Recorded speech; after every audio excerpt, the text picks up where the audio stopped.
Magandang umaga po sa inyong lahat. Magkape at pandasal na po tayo.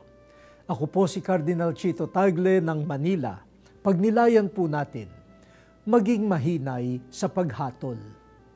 Lahat ng tao ay nasasaktan kapag nahuhusgahan. Agad-agad tayong dumidepensa.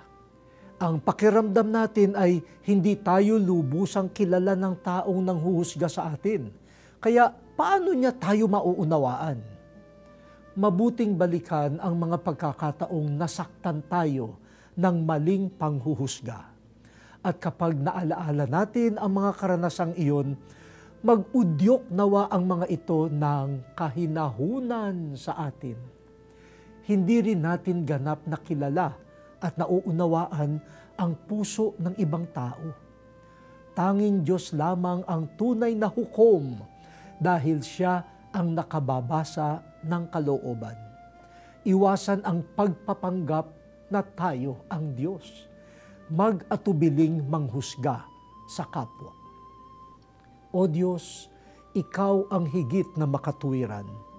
Maiwasan nawa namin ang maling paghuhusga sa kapwa. Amen.